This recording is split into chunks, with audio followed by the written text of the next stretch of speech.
Magandang araw! April Marcas po, ang inyong pretty ate sa Edtech Unit. Alam ba ninyo na may webinar o online training session ng Edtech Unit tuwing Sabado?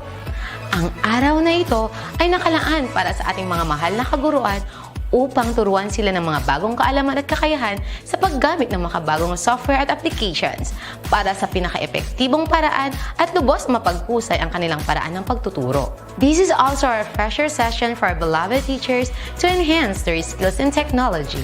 Every Saturday, we will conduct webinar sessions for teachers about the use, advantages, and relevance of different blended learning software applications. Ang webinar seryeng ito ay magsisimula ng alas 9 ng umaga hanggang alas 12 ng tanghali para sa morning session. Magsisimula naman ng alauna at magtatapos ng alas 4 ng hapon ang afternoon session. You can watch us in our DepEd Edtech Unit Facebook page, Educational Technology Unit YouTube channel, DepEd tayo and DepEd Philippines. Kita-kits tayo tuwing Sabado!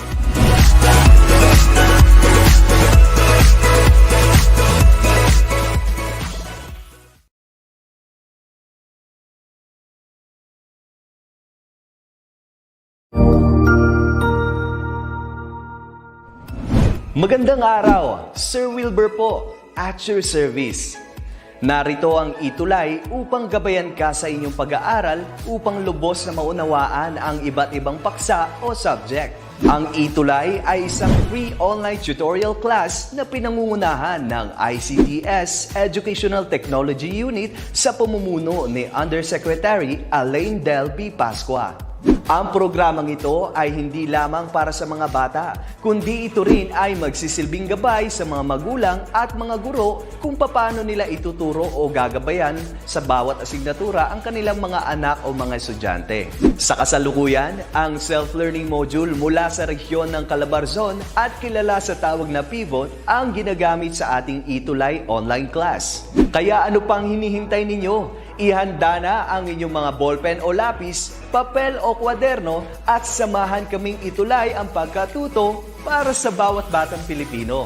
Sama-sama tayong magtutulungan para malampasan ang mga hamon sa panahong ito. Halina't matuto kasama ang inyong online tutor sa oras na ito.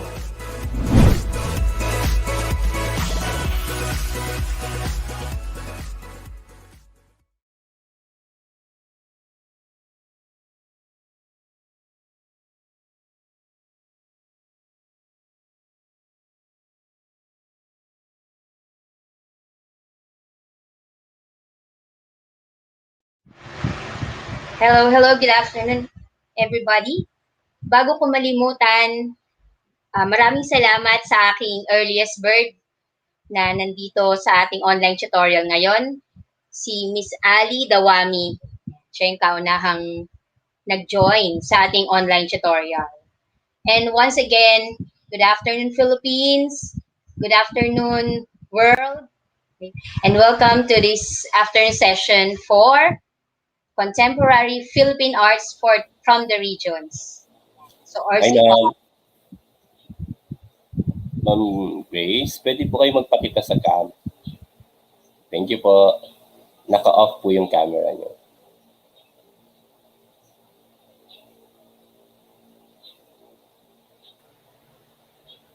Alright. And thank you very much. Okay, so a little bit of technicality. So again, thank you Ma'am Ali Dawami for being the earliest bird in our online tutorial class for Philippine Contemporary Arts from the regions. And I am your tutor for this afternoon, Tutor Mary Grace. So I would also like to greet my academic family, Quezon Science High School, headed by our most supportive school head, Dr. Carla Maridi Carandang. Yan. Thank you very much for supporting this volunteerism act ng lahat ng ETUlay online tutors. And also, good afternoon din sa mga senior high school students na nanonood dito sa ating online tutorial at sa lahat ng mga teachers ng DepEd at kahit hindi teachers ng DepEd na nandito din ngayong hapong ito. So we are in quarter 3, week number 6 for our subject. Ang topic natin, Materials and Techniques of Contemporary Arts. So for this time, ang ating reference ay ang module na binuo ng development team of the module from the SDO Cagayan de Oro City. So thank you very much for lending us this module. Okay, and for our MELCs this time around, so we have two. Okay, critiques available local materials and appropriate techniques used in creating art, and explicates the use of available materials and application techniques. So yan yung dapat na learning competencies na ating may enhance, may improve after this module. Our objectives. Okay, so after this module, dapat kayong mga nanonood, pati yung mga estudyante, kasama na natin yung mga parents ninyo, should be able to explain the meaning of the medium or materials and techniques. Determine the meaning conveyed by the art by understanding how an artwork is made through materials and techniques, and identify the steps on how to critique an artwork. So, tatlo lang yan. So, hopefully, ma-reach natin yung goal na yan at the end of this module. Alright? So, last week, okay, we talked about these topics. Postmodernism, define natin yan at pinaliwanag kung ano bang ibig sabihin yan. We talked about positive and negative space, and we talked about and we featured the art installations in the country. Okay, featuring the different installation artists in the Philippines na merong exhibit dito sa bansa natin at exhibits abroad. All right, there you go. Those are our previous takeaways. This time around, okay, we're going to have a new topic, so therefore we have a new game. Okay, so let me call this game Who Did What? So as usual, I will be featuring some artworks, but I will not be focusing too much on visual arts this time. Okay, so tingnan na lang natin kung ano na yung nandito. What you're going to do is to guess the names of the artists, okay, of these featured artworks. Okay, so there are categories, okay, and I only prepared 3 items for this game para may time tayo to discuss the core of our lesson for this afternoon. All right? So our first, okay, so this is the instruction to guess the Filipino artist. So Filipino artist lang yung mga yan. Okay, and for our first item, the category is music. Okay, so are you ready? So kung nakita niyo yung aking invitation kanina, you may have an idea about the answers to these items. Okay, so this group of artists gave us albums like Burugudun Stoy Istugudun Stoy way back in 1997. That's their second album, if I'm not mistaken. Then they have the album Bicotillo, released in 2003, and in 2016, they gave us the album Pogi Years Old. So what is the name of this set or group of artists? For your final clue, this is a picture referring to them, and you have 10 seconds to type in your answers. All right? 10 seconds starts now.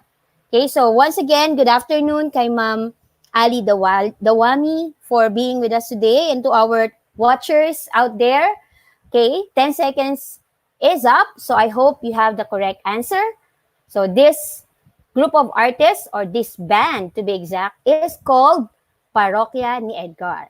So yes, in the field of music, di ba, we talked about music as a contemporary art form. And in our country, parang iconic na ang Parokya ni Edgar as our representation for music. Okay, there you go. Moving on to the next item. This is the category of painting, and contemporary painting, of course. He is one of the famous contemporary Filipino painters whose work entitled Baston ni Kabunyian, Bilang Pero Di Mabilang, won the grand prize in the Asia Pacific Breweries Foundation Signature Art Prize in 2011. His art bridges age-old myths of creation to 21st century. Ganun siya kakaiba. Okay? So that's why he became really famous in this field, in this medium in particular, kasi there is an amalgamation of the old and the new sa kanyang mga painting. Sino kaya siya? So to give us an idea about this art piece, ito yung kanyang pininta. Ang tawag dyan ay Baston ni Kabunyian, Bilang Pero Di Mabilang, or as translated in several reviews, Cane of Kabunyian, Numbered But Cannot Be Counted. Okay? So 10 seconds, start now. By the way, good afternoon, Sir Ariel. Thank you very much for being with us in our online tutorial. And there you go, 10 seconds is up. And the answer is Rodel Tapaya. Yan, a contemporary Filipino painter. Let's get to know him better. This is he. Okay, he is one of the most active artists in Southeast Asia today. He won, okay, and became famous after winning the top prize in the Nokia Art Awards na nagbigay sa kanya ng opportunity to pursue intensive drawing and painting courses at Parsons School of Design in New York and the University of Helsinki in Finland. Pero, nagtapos siya ng kanyang art course dito sa University of the Philippines College of Fine Arts. So, let's take a closer look at his artwork. O, yan yon. Okay? Cane of kabunyian, numbered but cannot be counted. Okay. And for our last item, for who did what game. Okay? This is in the category of dance or performance. He is a very energetic professional dancer and singer who popularized songs and dance moves like Sayawe ang Sayaw, Hataw na, and Shout for Joy. He came to be known as Philippines' Mr. Pure Energy. Sino kaya siya? Your final clue is, or are, okay, your final clues are these pictures. 10 seconds, go. Okay, so sana kilala natin ito kahit hindi kayo mga tita, nagmula sa tita generation, kasi nagpe-perform pa rin naman siya until today. Tama ba kayo ng hula? Let's see. If you answer Gary V or Gary Valenciano, counted syempre yan. So Mr. Pure Energy himself, siya ay again another iconic artist that represents our contemporary art in the field of dancing and performance art. There you go. So did you get all 3 items correctly sa ating Who Did What game? Well, I hope so. Okay, let's move on to our lesson for the day. So I have here an important question that I would like you to think about. Okay, how do artists decide about the medium of their art? Si Da Vinci ba nagising na lang isang araw at sinabi niyang, ay, gagamit ako ng oil on canvas. O kaya, gagamit ako ng pencil to sketch. Si Picasso ba, ganun din? Or yung mga sculptors, nagising na lang ba sila isang araw to decide that they're going to use, let's say, eyes for their sculptures? Diba? Paano kaya nila nalaman na nandun yung gusto nilang gawin pagdating sa larangan ng sining? Okay? So, well, one thing is for sure, kahit nung kabataan pa natin, medyo siguro somehow nakatatak na sa DNA natin na mag-drawing pag nakakahawak tayo ng pan-drawing. Kalimitan ang canvas natin ay ating natural skin, di ba? So, mag-drawing tayo ng kung ano-ano sa ating balat. Okay? Pero hindi ibig sabihin ng lahat ng kabataan na na-expose dyan ay tumungo sa direksyon ng pagiging isang artista or artist. Okay, sa larangan ng sining. Okay? So, pero, paano napipili ng isang artist ang kanyang medium? So, pag-aralan natin yan. So, according to some researches, okay, so, the artists, craftspeople, and designers, they use a broad range of materials, techniques, processes sa kanilang mga ginagawa. Nakakapag-produce sila ng kanilang artwork, okay, by preparing and gathering all the materials na somehow, let's just say na for the meantime, for lack of a better term, trip nilang gamitin. O kaya kung pinanganak sila na nandun na yung talent nila, gifted sila dun sa linyang yon, di ba? Sometimes naman, yung mga innovative artists, they combine traditional craft with contemporary art and they design it innovatively. Okay? So, there you go. Now, with the advent of technology, syempre, it is very important to note na ito yung isang bonggang-bonggang opening gate, okay, para sa pagkukombine ng art, science, and technology. Kagaya halimbawa na nandiyan sa picture natin. Yan ay light art na tinatawag na na-feature ng mga MIT artists sa Boston. Okay, so it combined art, science, and light technology. Okay? So, isa yung art structure or art installation. So, yan yung isang halimbawa na kung saan nako-combine ng traditional artists ang kanyang hilig sa larangan ng sining sa makabagong technology. Pwede rin naman sa larangan ng fashion.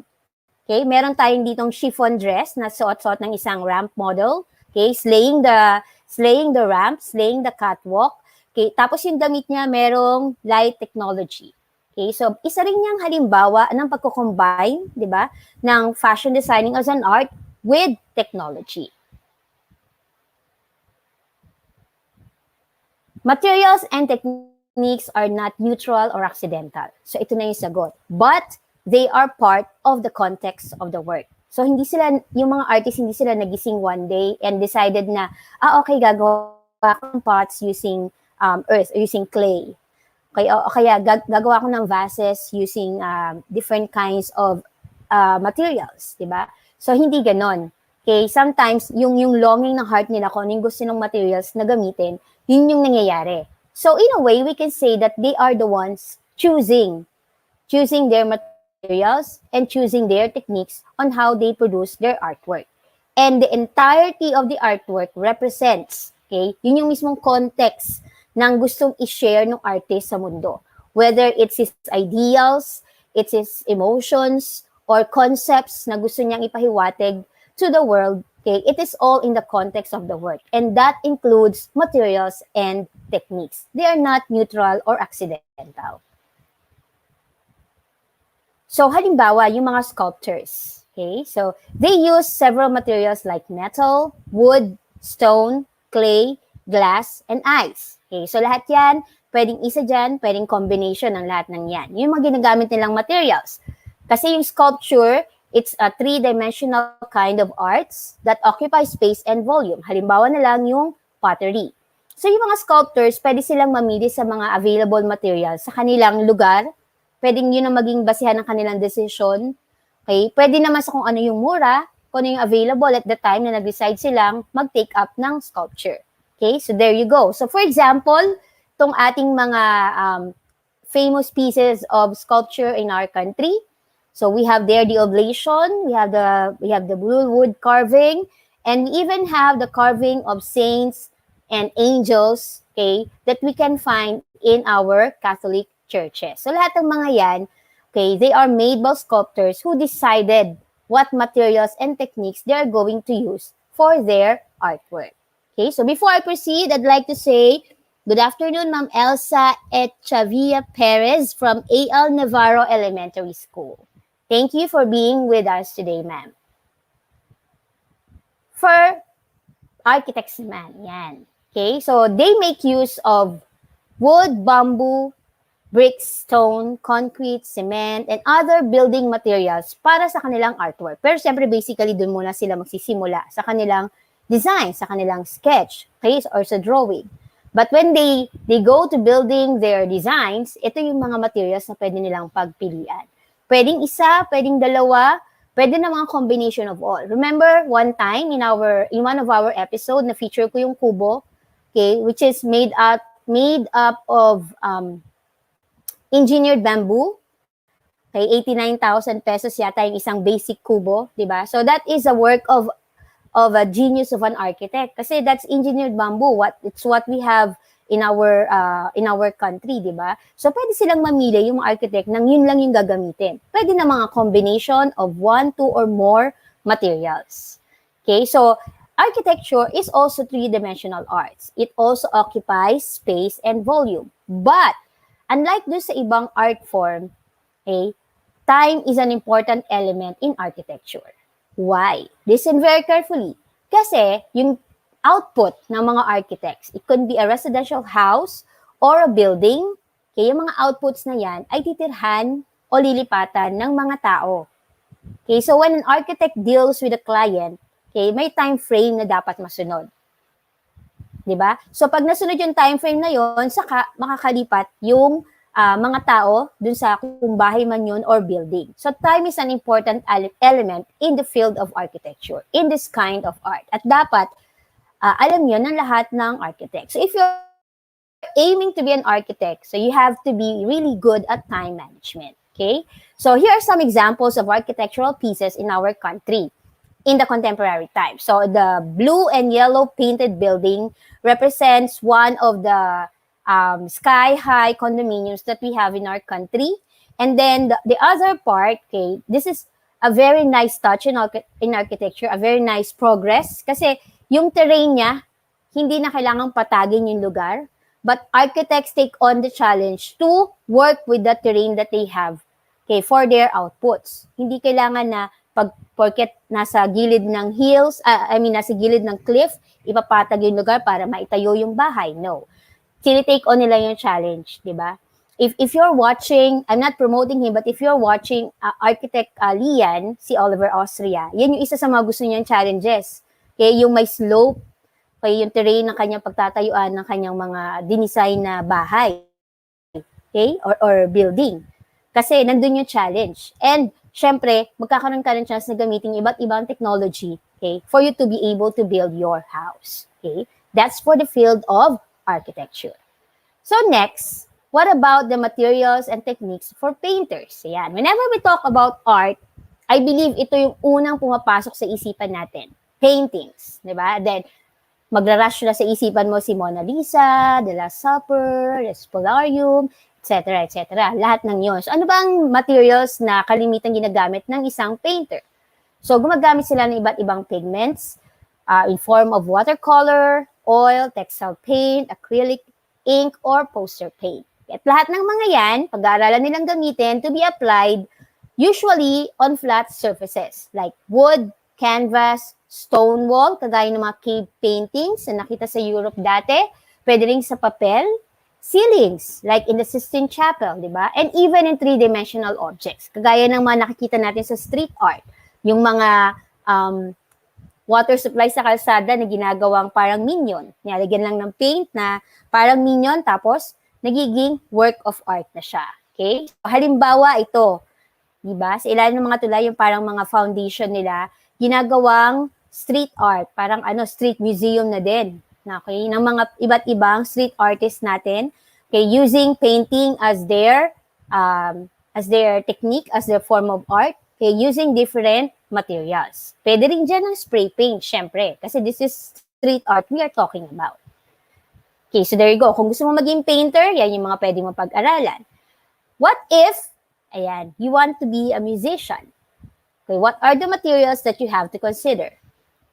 Well, not actual materials, but you can work, or you are going to work with sounds, instruments, syempre, andyan yung words, lalo na kung ikaw yung magko-compose ng kanta mo. And then, of course, yung ating biological na puhunan, our human voice. Yan. So, yan yung mga materials, and you can work on the techniques that you want to do to be able to produce your musical work of art. In our country, okay, from the oldies na sinatawag up to the modern times, okay, we have different kinds of musicians for different genre. Nabumove tayo from the classical music to pop rock, to pop music, danceables, novelty, etc. So lahat ng mga yan, they're all products of artists also because musicians are artists. So kung trip mong bumirit o kung trip mong mag-compose ng kanta, yan. Pwede kang maging musician/artist working with these materials. Okay, then how about dancers? Yan, tinatawag natin mga danceries, lalo-lalo na kung nasa TikTok, di ba? They also have their materials to work with. For example, yung kanilang katawan, yun ang kanilang biological na puhunan, okay? With the different movements that they can produce, okay, dapat lang yung movements, they have rhythm, they are in sync, okay, usually may background music, pero pwede din namang wala, okay? So, dancing is usually accompanied by music, but not in all cases. Nakapanood ako ng mga dance performances na walang background music. When I was teaching in a private school before, meron kaming pa-contest kung saan may spoken poetry and in the background, dapat may dancer na nag-interpret ng spoken poetry. Okay, so there's no background music, only the words. So the body will have to do rhythmic, synchronous movements with those words. Okay? Dancing is not just performing. It also tells stories. And most importantly, it conveys abstract ideas. So one thing I found out, okay, nangyayari na pala itong dancing on the wall.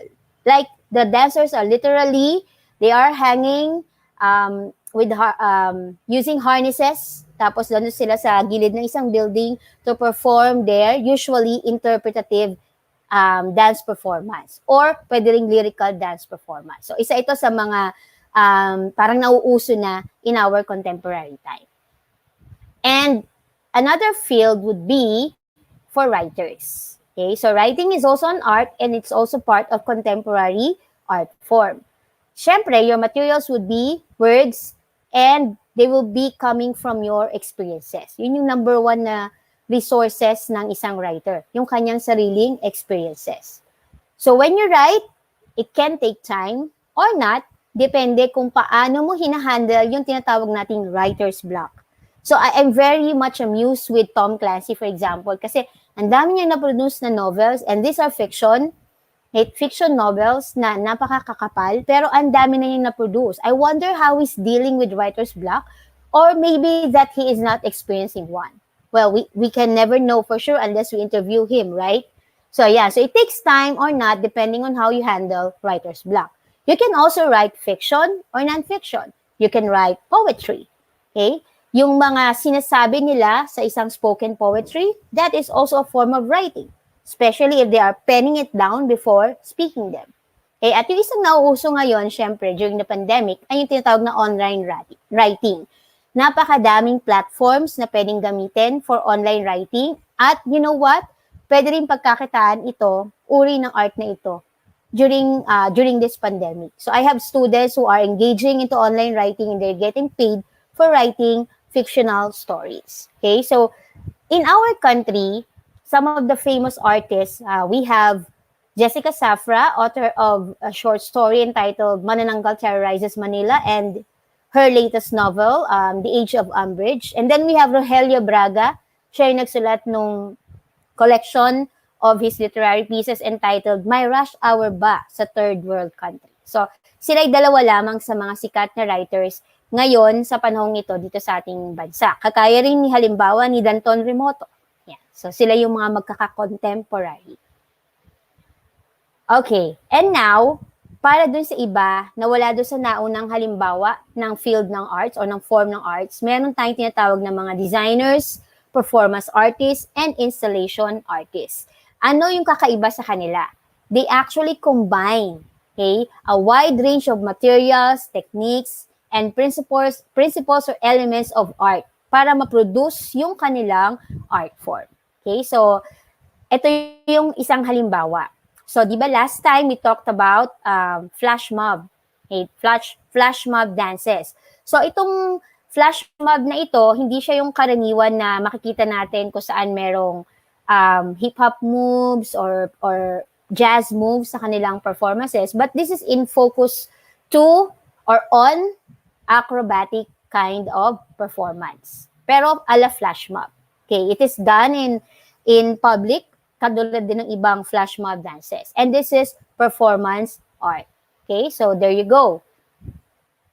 Now, having known all these materials, we can also classify arts based on them. Okay, so we have actually 6 classification. Okay, starting with musical arts. So, dyan kasama yung music, poetry, tsaka dancing with music. Then we have practical arts. Nandiyan yung architecture. Nandiyan yung designing of furniture. Also designing of clothes. Then we have environmental arts. Kasama din dyan, syempre, yung sculpture. Kasi you may use wood and that is part of the environment. Or you may install your sculpture somewhere where there is a large environment. Okay? Like a park. You know, so pwede yun. Kaya environmental arts din yun. Then we have site-specific works. Ito yung mga art installations na outdoor. Okay? And then we have landscaping. So, syempre, pagsasaayos ng mga halaman, okay, is also considered an art form.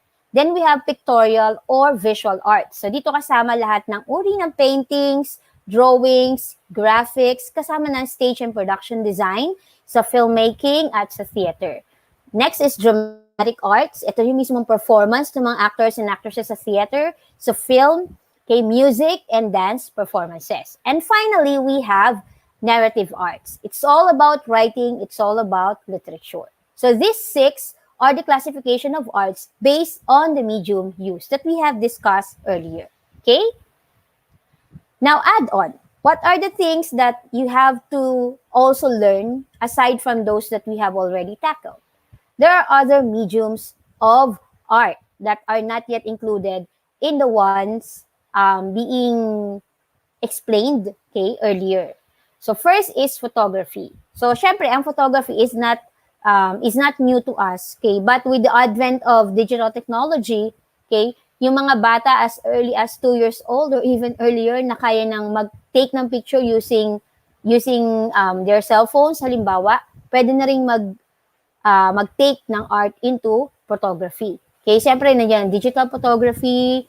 Okay, ang isang pinakang magandang gawin ngayon is yung astrophotography, no? Kaya lang, according to one of my co-teachers in Quezon Science High School, Sir Mark, good afternoon, Sir Mark, kailangan natin na minimize, lugar ko saan minimize yung light pollution para mayroon tayong magandang kuha ng ating nights, hindi lang night sky, even the stars, okay, beyond the night sky. Okay?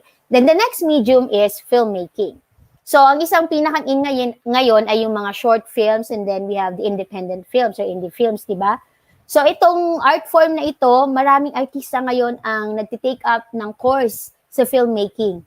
Okay, they are transcending from being just actors and actresses to becoming the ones creating the art of that film, the art of any film, for that matter. And then finally, we have fashion. From designing clothes, okay, to ramp modeling, to hair and makeup, those are all art forms under the medium of fashion. Okay, so there you go. These are 3 other mediums for contemporary arts. And we also have them in our country. Okay, so let us see what are the takeaways that we have for today. The first one would be that materials and techniques are not neutral or accidental, but they are part of the context of the work. So remember that you're not born to, with the materials already in your mind. Okay? So as you grow up, saka mo lang madi-develop yung liking mo toward a particular material and technique na gusto mong gamitin if you want to take on art.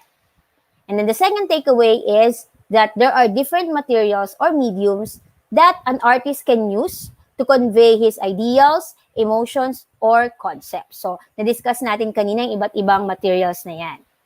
The third takeaway for the day is that art, okay, different art forms can also be classified based on the mediums or materials used by a particular artist. And then finally, we learned about the other mediums such as photography, filmmaking, and fashion. There you go. And now, it's time for our quiz time. Okay? Parang redundant. It's time for our quiz. But before that, let me say good afternoon to Ma'am Remedios Ladao.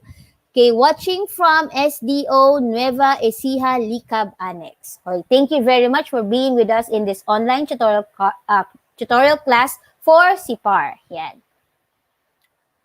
So for this quiz, you're just going to choose the letter of the correct answer. Kaya kung nanonood ka ngayon, okay, you can just type in your answer in our chat box, okay, and I will call out if you got it correctly or incorrectly. So probably hindi na lang. Okay, so moving on with our first question. What kind of artist uses clay and glass to make three-dimensional art pieces? Okay, your choices are painter, sculptor, or musician. You have 5 seconds to type in your answer. So once again, good afternoon, Ma'am Ali, Sir Ariel, Ma'am Elsa, and Ma'am Remedios. And the answer is letter B, sculptor. So I hope you got it correctly because we have discussed that earlier, okay? Question number 2. Which art category includes fiction and nonfiction writing? Okay, let's see. The choices are narrative, pictorial, or practical. So we're looking for an art category. 5 seconds. Go. Yan. Thank you very much sa messages, Sir Ariel Mendoza. And the answer is letter A, narrative. Diba? Yung narrative art, dito kasama lahat ng related sa writing. Okay? Writing, fiction, and non-fiction. Question number 3. How is your score doing so far? Nakaka 2 correct answers na ba? So, dapat tama rin tong question number 3. Which of the following is an example of pigments that a painter may use? So, kung magpe-painting ka, dapat alam mo to. So, letter A, stone wall, B, acrylic, or C, wood. 5 seconds starts now.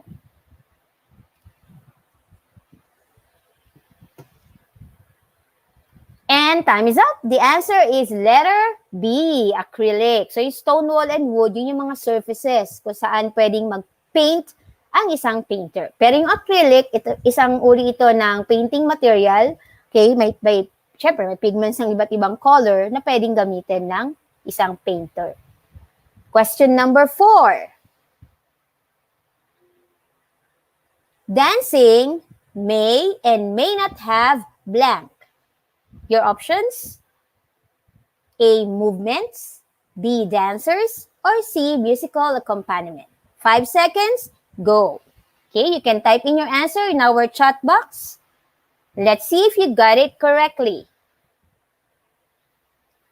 The answer is letter C, musical accompaniment. Di ba sinabi natin kanina, pwedeng meron, pwede din namang walang musical accompaniment ang pagsasayaw. Although, parang challenging yan pag walang music, di ba? Okay. Number 5. In architecture, blank is an important element because people would have to move inside a piece of architecture. Okay, what is that element? Let's see. The choices are A, concrete, B, design, C, time. 5 seconds, go. You may type in your answer. And your 5 seconds is up. And the answer is letter C, time. And there you go. That sums up our quiz for the day. So, I hope you got 5 out of 5 dito sa quiz na ito. So, everything was discussed earlier. Okay? So, that ends our topic for the day. And we're going to continue with almost the same topic next week. But we'll be focusing on local materials naman. Okay? So, before I leave, as usual, I have here my quote-unquote moment with you guys. This time, it's coming from Shiro of the anime series called Log Horizon. So sabi niya, if you can't do something, then don't. Focus on what you can do. Kasi di ba sabi natin kanina, yung artist, yung mamimili ng materials na pwede niya o na gusto niyang gamitin, okay, sa kanyang magiging artwork. So kung di ka makapamili, okay, saan ka nakakagawa, dun ka mag-focus. And that will be a great start if you're aiming to become an artist. Just like the artists with their artworks that we have discussed in our previous classes at yung kanina din, di ba? They focus on the material that they can work with. Even if it's in architecture, in sculpture, or in painting. So focus on what you can do. There you go. This is Tutor Mary Grace for Contemporary Philippine Arts from the Regions. Good afternoon, everyone, and thank you for being with me this afternoon. So tomorrow, please don't forget to be with us on our Wednesday morning habit. Thank you and goodbye.